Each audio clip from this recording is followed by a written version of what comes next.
Hello there. You are listening to Advancing Ideas, the Cultivators Community Podcast. Here we share real stories of real people making their ideas happen in big companies. My guest is Craig Thomason, a strategic communicator, an experienced TEDx speaker and coach, a storyteller, and an AI alchemist for communications who's dedicated his career to amplifying executive voices and maximizing the impact of internal communication. So, welcome, Craig. Thank you so much, Ari. It's a pleasure. Tell me one thing about you that I can't find on your LinkedIn profile. Hmm. Probably that I am a drummer. And so I've been playing the drums since I was 10 years old. Music is my second language, and I absolutely enjoy the opportunity to play music whenever I have the chance. Are you playing on your own or in kind of a band? I've done both. These days, I play more on my own, and usually they're air drums as opposed to playing literal drums. But in the past, I played in school bands and bands with friends, and it's always a pleasure to get together and play music. Yeah, I totally get it. For me, music is also one of the love languages. And when I talk to people, it's always about sharing some kind of, like musical things. And the fun thing that we recently purchased uh, some kind of piano because my wife was playing from the young age and she was like, "Oh, I would like to come back to it." So currently I'm also learning piano. And who knows, maybe one day we can try a little bit of musical session. And That'd be coming awesome. coming to your professional part. So, what was the first time that you felt you've influenced somebody's professional or personal life? I think we could go back a number of years ago. I remember being in grade school, and there was a young man who I was friends with. His name was Barry, and he was having some trouble with English. And so we had a final project where the students were paired off, and you were to write some sort of book report uh, Hmm. and had to submit it. And Barry was not studious, really nice fellow, but just wasn't focused on learning at the time. And however, if he failed this exam, if he failed this final project, he would probably have to be left back. In other words, he'd have to take the Hmm. grade over again. And so I took it upon myself to write the entire project, and it was a pleasure. And I think he had some mitigating circumstances. And so when I did that, I felt good in that, hey, I was able to contribute, speak in someone else's voice, and be able to do something good. But even better than that, I recognize the power of words. And so that was the first time where I was able to exert some sort of influence that would benefit someone. More importantly, found how important words really were. I think that was the beginning of my storytelling journey. So, talking about the storytelling journey, if somebody wants to tell, so humanity were telling stories like forever. If somebody wants to start telling their story, what is the first step to take? Well, the first step to tell their story really is begin to find an audience. I think that is really key and find out an audience that will benefit from their story. I think more than a few of us are eager or keen to speak about what we've accomplished or what we've achieved or what we believe or what we want to do, only to find our ideas falling on deaf ears because we haven't considered our audience. And so, if you're an individual who feels that they have an impactful story, and let's face it, we all do, but think about an audience that would benefit from your experience and craft your message in a way that's going to be inspiring to them. That I think is the way to really get an audience started and begin your storytelling journey. How to overcome this approach when you think, oh, nobody care about my story. Why would I do this? How to find this power, this motivation to share your story? Sometimes it's important to step back and to understand just the power of storytelling in of itself. I think you mentioned since the beginning, we've been telling stories and we've done it to educate and inspire. We've done it to, leave legacies. And the thing about storytelling is it hasn't changed since the beginning, at least the basic structure of it. But even more importantly, storytelling is powerful from a biological or neurological standpoint. For years now, scientists have made interesting discoveries through research as it relates to the impact that storytelling has on the brain. So, if you're an individual who wonders, how can I impact someone? How can I make a difference in someone's life?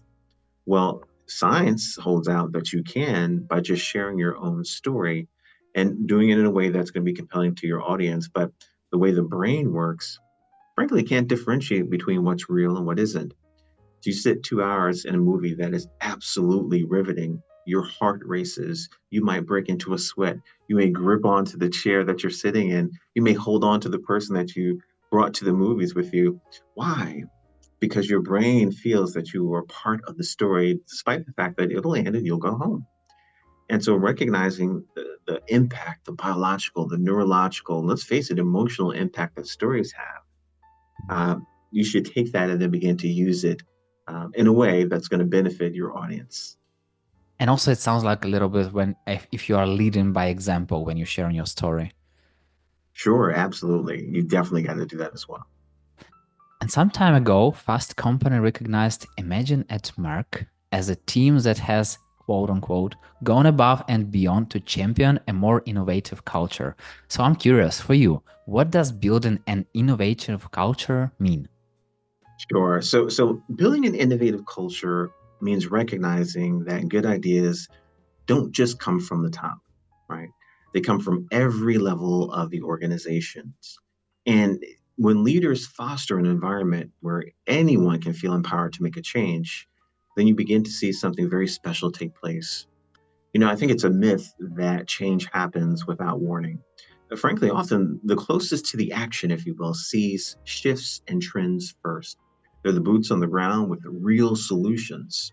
So, as the saying goes, the snow melts from the edges. In other words, if we wait for leadership to handle everything, it'll be too late. So empowering people to choose themselves is able is a wonderful way to resolve issues and create a dynamic and very responsive culture. And we begin to find small treasures throughout the company because everyone has great ideas, and giving them the opportunity to execute on them is a wonderful thing. So tell me a backstory of the Imagine program you co-founded at Merck. Sure, sure. So, oh boy, now we're going back some time, 7 or 8 years ago now, right? I was very interested in bringing TEDx to Merck because I had experienced TEDx at a previous company, and I found that you can really make a difference when it comes to identifying problems and then executing for solutions. And it just so happened that I had some other colleagues who I didn't know at the time were doing the same thing. And in fact, Hmm. when I called TEDx, they said, "Hey, this person called me." And so I spoke to that person, and she's like, "Well, I know someone else." And their names were Megan and Deborah. And we began to think about how we could bring this type of platform and culture to the company. And slowly but surely, we began to strategize a way that we could, one, have a platform where people could come at any level from anywhere in the company and be able to tell their story as it relates to solving a problem that they felt was critical to their success when it comes to the company. And then give them the tools to begin to execute on that solution. So, an idea without action is like a sail without wind, right? And so my responsibility was to focus on creating the compelling narrative. How do we train people to really make a compelling argument for their idea? And then my colleagues were responsible for turning that idea to action. And lo and behold, not long after that, we had a few more very close colleagues join us, Joanna and Amy. Those names may not mean a whole lot to the audience, but they mean a lot to me. They formed the nucleus of what was called Imagine at Merck, and it became an internal grassroots platform that created a lot of energy around solving problems, and it was a wonderful experience. So for me personally, when you are sharing your ideas, there are like two steps. So first step is to get encouragement, get this power and overcome this fear of really sharing your idea. And the next step, as you've told, like get it into action. So how did you build this safe and trusted space so people were not afraid to sharing their ideas? Sure. So we thought about TEDx and we thought about IDEO and design thinking, and we felt, if we look at them as the references, can we recreate something that's bespoke to the company that we work for? And so we talked to a lot of people, and everyone's got problems, and that wasn't hard to find. And we said, what if you had the opportunity to speak in front of an audience to get support in doing that and talk to the audience about a solution that you have? And that audience, at least someone in there, would help you try to execute on that. And people were inclined to do this. And we built a whole process around developing the compelling narrative, being able to speak like a TED speaker, and building out a design thinking program so that once the idea gains some traction out, right, here comes that wind, if you will, they can begin to move into an MVP, right, a minimum viable product, or some sort of start so that the important decision makers can say, hey, we need this. Let's go ahead and execute on that.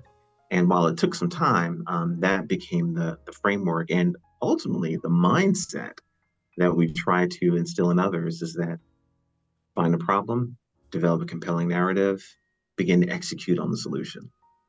And am I hearing it correctly that after you start building an MVP, that and you are getting some initial result, then you present it to leadership?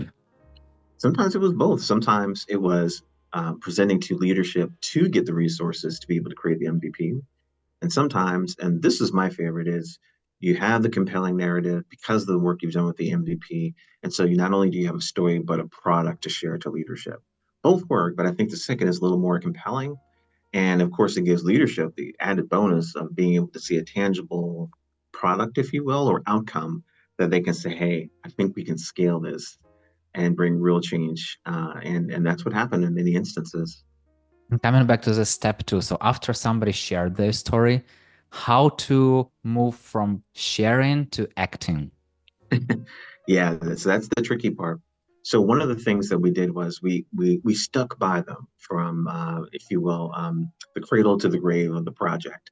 And so while I was their speaker coach, for instance, and helped them to build that compelling narrative, I'd also stay with them through the design thinking process, along with my other colleagues who were really leading that charge, and really help build momentum around them. So finding other colleagues who may have some association or ones who are just interested in helping them to be able to execute on that problem, providing workshops for them so they can workshop through their ideas. And by the way, this is done on our own dime, right? Our own lunch hour, our own after evening activities. But we began to get so much support because people felt that this was so important that eventually we were able to adopt it into our own work, if you will. Mm, yeah, exactly. So I feel like when you are incorporating into your work, it's getting a little easier because when you are adding it on top, you have your work to be done, you have your family, you want to have time. So how to make people, how to fire their hearts in a way that they're working on this, on making these changes, even on top of their workload. It's not easy. Usually the fire is already there. That's something that we didn't have to help ignite, if you will. In fact, I would say that was a prerequisite. I think that if you're a person who is trying to do something similar, that the individuals who come with you with ideas are well thought out, but there's an inner desire for them to be able to execute on it. And so you're not driving them, you're guiding them in order to be able to accomplish that. So I think that's a prerequisite, in my view, in order to bring change. And what was the main challenge you faced while working on this program? That's a good question. So it's kind of what we were just talking about, right? When you advocate for disruption, you have to embrace it yourself, right? And initially, we had a structured plan for rolling out Imagine, but we quickly realized that while everyone thought it was a great idea, they were hesitant to commit because of the necessary time and resources. And this resistance forced us to adjust our expectations, our timelines, and so we had to make peace with the unpredictable, right? We had to surrender our expectations to the realization that it's not going to go as we planned. Hmm. So by being flexible and patient, we gradually gained the buy-in we needed and successfully integrated the program over time. But again, it took time because this was on top of everyone's day job. And so we had to keep that in the very forefront of our minds. How exactly did you learn to be flexible? we it was either be flexible or stop, Yeah. right? And so, I tell you, this was a challenge that I had, and I know we were chatting a little bit earlier, and this was one of the questions that you asked me to think about. One of the biggest setbacks that I learned from during this experience was the fact that um, balancing Imagine with my day-to-day responsibilities, and at one point, my day-to-day responsibilities intensified due to other initiatives. And it was challenging because I didn't want to lose the momentum that we had built, right? But I realized that my primary responsibility was to fulfill my job core duties. That's why I was hired. Yeah. So, internal innovation often requires pauses, right? It's not a linear journey. And once you accept this, then you can shift your focus without feeling defeated. You can redirect, but always come back. And when I returned to my imagined activities, I was able to resume with the same momentum, passion, and drive. And that proves that innovation thrives on resilience and adaptability. So it's not going to be a linear path. There's going to be setbacks, and you have to be prepared for them. But at the end, in the final analysis, um, I think that if that drive is there, you will continue to make progress no matter what. Even a little progress is just fine. So let's imagine someone who wants to really drive changes, who wants to work additionally on some projects, on some ideas to elevate their ideas. They have day-to-day job. Mhm. And definitely, if you want to work on these projects, it's like an overtime. But how to communicate?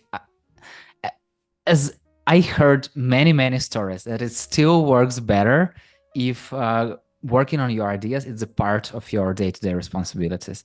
So how to communicate to management, to leadership about incorporating these ideas, working on your ideas into your day-to-day responsibilities. That's probably the single most important thing that you have to do. And we learned that fairly early.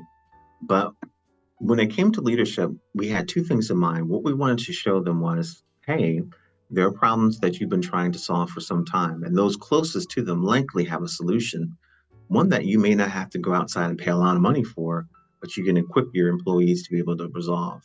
And that was very appealing to leadership. But there was something just as appealing, especially at Merck, and that was not only can we solve for these problems, but we're also going to build new skills in your employees. Hmm. We're going to teach them the art of storytelling.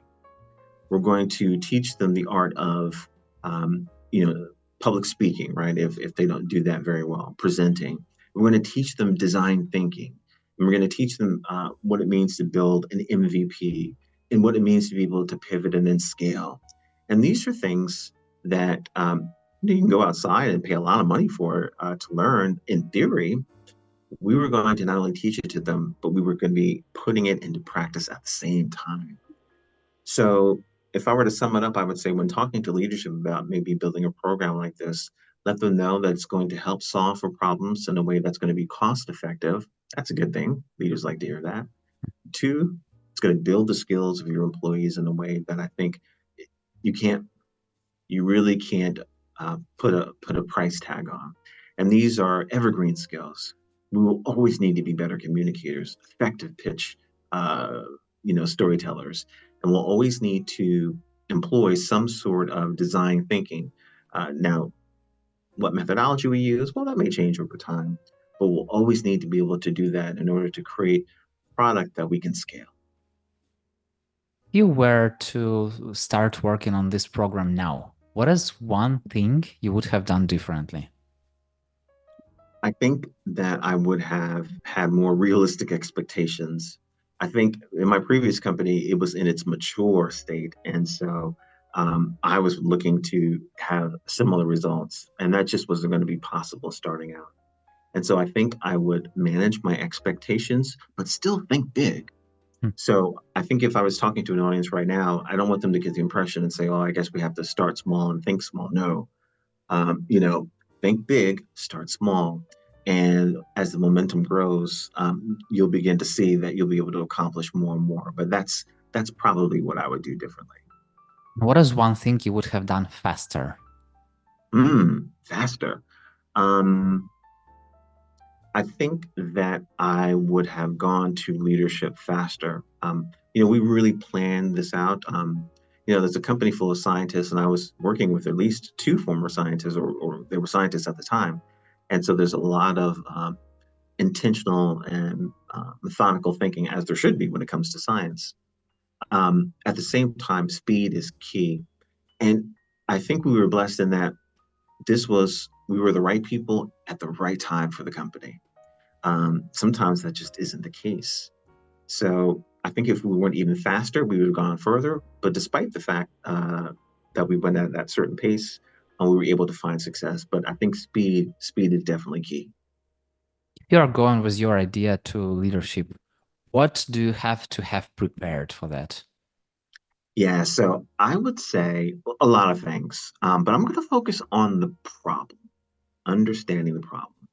Um, if you want to advance your ideas, you have to focus on understanding the problem on three levels. First, the external problem. So you've got to master the details of the problem. You have to know where the problem is, what it looks like, what it sounds like, what it tastes like, what it feels like. You have to be exceptional in describing it vividly because leadership wants to know and be confident that you get it. Then, number two, you have to understand the problem internally. In other words, you have to understand the emotional impact of the problem, know how it makes people feel, as this empathy is going to show how you truly get it and how you care about solving it, right? So when you talk to a friend about a problem that you're having, and they're able to pinpoint how it's making you feel emotionally, you feel like you're really being considered or thought of. You've got to be the same way when it comes to being a cultivator who's looking to solve problems. And third, and I think most importantly, you have to understand the problem on a philosophical level, right? You have to understand the problem um, and grasp the deeper significance of it. You have to answer the question, why does this matter? Hmm. When you can answer that question, that then becomes your rallying cry, your North Star, aligning your efforts with the bigger picture. So once you're able to know the problem externally, feel the problem internally, and be able to, um, you know, espouse the problem philosophically, leadership will understand you know exactly what it is that's happening and what it is that you need to do, and they'll be confident to a degree that you'll be able to execute on it. So if you understand the problem from three levels, what are the three smallest actionable steps for any cultivator to advance and make their ideas happen? Yes. So first, um, I would find that problem, whether it's one that's closest to me within my own organization or someone I know, and I would find an ally associated to it. So if it's in my own department, then great. Then hopefully you've got a number of allies or stakeholders, if you will. But if not, if it's somewhere else, that's okay. But get support. Understand the language of the organization. Make sure you understand what keeps them up at night, what makes them tick, and then as a champion for them, you should, once you do that, then you should begin to talk about the solution in of itself. And, that's a tricky thing because that's, again, storytelling, because what you're really trying to do is to lead them from the land of what is to the land of what could be. And it's all hypothetical. And so you've got to be really clear on what life is going to be like once you overcome this problem. And the hope is that life is going to be a lot easier, and that will, of course, garner support for you and those trying to help. And I think the final thing is that make sure you have realistic expectations on all parts, right? Let them know that this isn't going to be easier. This is not going to be linear, um, but at the same time, and things are going to change. By the way, the solution is going to change, right? The solution that you created earlier is not going to be the same solution that comes out on the other side. But not only will we garner a solution, but as we talked about before, we're going to garner some skills that are going to help us to be able to resolve issues in the future because we're always going to have them. But now we have a skill set, a methodology, a platform in order to overcome these. I feel like it's good when you have a friend or if you have someone in your department who you are talking to and you're discussing this thing and you are thinking you are already in this way of kind of solving this challenge. So it's easy, you have an ally already. But if you don't have an ally in your department, how to find this ally within the huge company? Well, I think I had that challenge, right? Because when I wanted to bring TEDx to Merck, um, folks were thinking, well, that's a good idea, but no one wanted to get into the trenches with me. And so I think you have to take the first step by yourself. Hmm. But the hope is that others are looking to do something similar. So you have to spread the word. You have to let others know what you're doing. And usually by association, someone can say, hey, I know the guy Yuri from accounting, he wants to do the same thing. You should give him a phone call. And that's when the connections get made. And so that's a very important part. And just remember, we can't do it alone. So you can start alone, but you can't finish alone. You need a tribe, if you will, in order to accomplish that. And so, again, start alone, build a network, and finish with a community. And how to spread the word? Any way you can. You socialize with other folks around you, right? Let them know. If there are online communities within the company that you work for, post something about the problem that you're working on. Um, Even LinkedIn. LinkedIn is an interesting place because um, a lot of employees look at their company's posts on LinkedIn. In fact, sometimes a little more interested in reading about the company externally than they are internally, right? So maybe you make a post on it on LinkedIn and talk about how there's a challenge that you want to solve for and that you're looking for fellow cultivators, right? If that's appropriate in your Yeah. circumstance, Yeah. that's not always appropriate. But again, you definitely need a team to help you to be able to accomplish it. Got it. Craig, I wish to have the sky as a limit, but time is the limit to our conversation. So the final question, name one book or podcast or a person from whom you learned the most. Um, that's a very challenging question. And I have to admit to the audience that I don't know if it's the most, but I'll talk about one of the most influential persons who have helped me to be a better cultivator, if you will. So there's an author, and his name is Donald Miller. And he wrote a book called Building a Story Brand. Hmm. And that book single handedly changed my whole thought process around communication and innovation and how the two are inseparable. And when you master one, you can master the other. That is the book that has helped me tremendously. And so, if you're a change agent or want to be one, if uh, if that's you, the storyteller is the most powerful person in the room. You have to learn how to communicate. You have to buy that book, Building a Story Brand. You will not be disappointed. It's an easy read, very memorable, and you will build the chops that's necessary to be able to communicate your ideas. Sounds like I'm adding one more book to my reading list. And Craig, what is the best way to connect with you? Please connect with me through LinkedIn. So just type my name, Craig Thomason, and I'll come up on LinkedIn. And I'm also on Instagram under Craig Thomason Communications. And so please feel free to reach out to me. I would love to hear from everyone. And again, Yuri, this has been a pleasure. Craig, thank you so much for openly sharing your cultivator's journey. And it's such a valuable experience for all the change makers in the world who want to make a difference. And Thanks. yeah, see you in the cultivators community.